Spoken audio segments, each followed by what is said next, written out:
Welcome back, YouTube. Today we are going to go over how often you should train and cover my exact training split. So many times people get bogged down by, oh, should I train this muscle twice? Should I do it 3 times? Should I do it once? Should I train 1 day a week, 2 days, 3 days, 4 days? So today I'm going to give you the exact way that you should train. Now, with that being said, let's get right into it. This is going to be different for everybody. Number one, first thing I'm going to look at, are we trying to focus on a specific body part? Do you have a lagging body part that you need to bring up? For example, are your quads really holding your physique back? Are your arms really holding your physique back? If that's the case, we're going to prioritize those. That doesn't mean train them more. So, how I would break down someone's training split. What can you recover from? That's the number one key factor in determining what is the best training split from you. Now, if you train quads on, say, a Monday, and they're still sore on a Thursday, either we have to adjust your volume or your frequency if you were supposed to train them again on Thursday. So, first thing we're going to look at, your recoverable volume. So, if we know we can recover from 12 sets of quads, do we want 2 sessions of 6 sets or 1 session of 12? I would opt more for those 2 sessions of 6 just to have a little bit higher frequency, and you're going to have better quality of work. By your 12th set of quads in that 1 session, your quality of your sets is going to drop. Your strength is going to drop.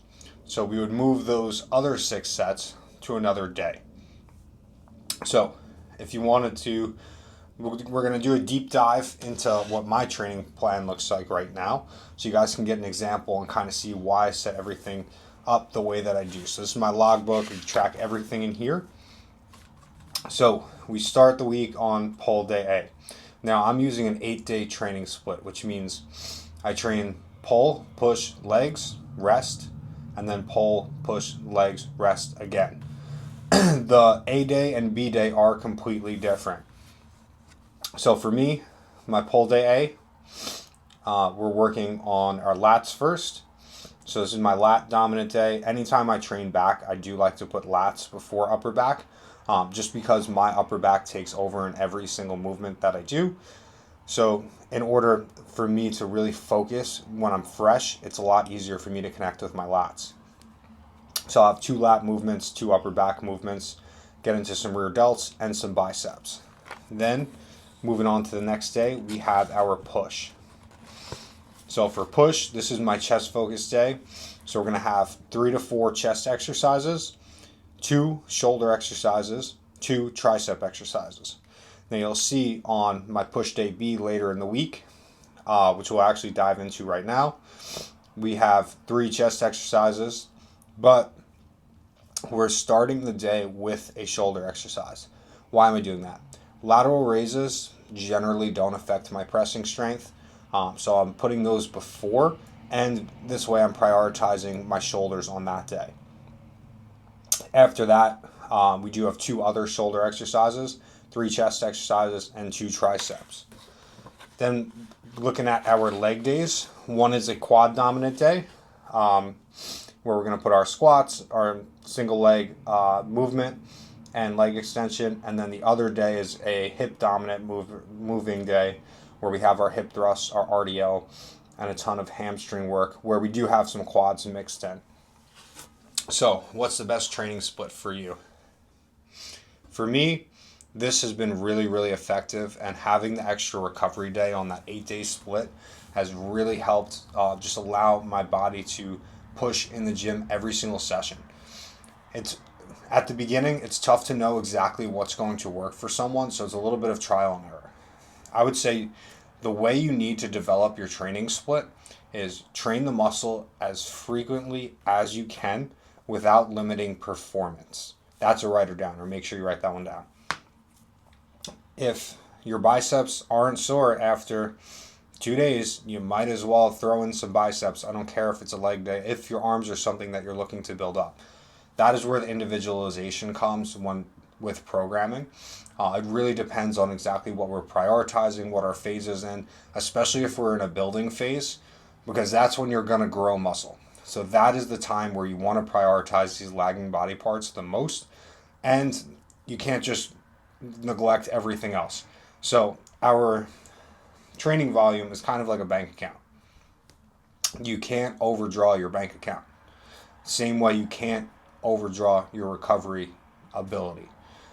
So what I mean by that, you can only do so many sets in a week that your body's actually going to recover, grow, and adapt from. So we want to make sure that we're prioritizing where we need to. So how many days a week should you train?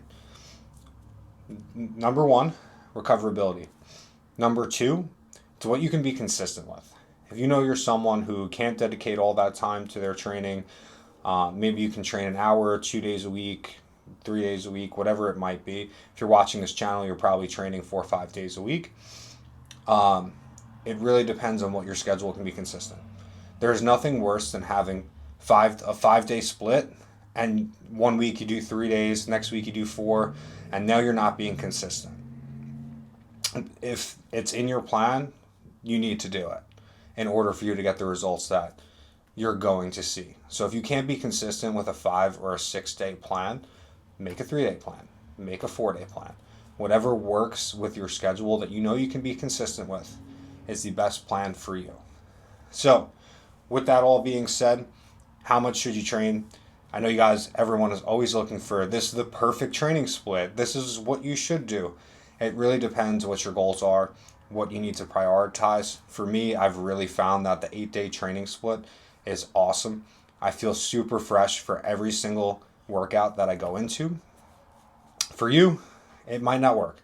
It is a little bit of a pain if your life isn't flexible, where your work schedule is probably a 5-day week.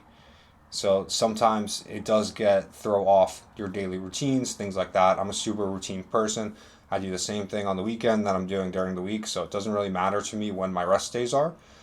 But yeah, so overall, something you can be consistent with, something you can recover from. So the one other thing I wanted to touch on with your training split is don't fall into the categories. You don't have to be doing a bro split, a push-pull legs, a full body, an upper lower. You don't have to fall into a category because everybody is different. So looking at your training, reevaluate after a couple weeks where your recovery's at, and then that's when you're really going to start to hit your stride. And stop just doing your favorite Instagram workouts that you see every other week.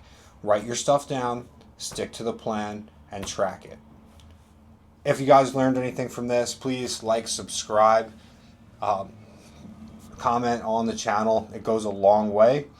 Really just getting started here on YouTube and looking to provide you guys a lot more information. So if you like the content that I'm putting out, my training videos, my informational videos, whatever it may be that you like, please like, subscribe, and comment. So we'll see you in the next one. Thanks for watching.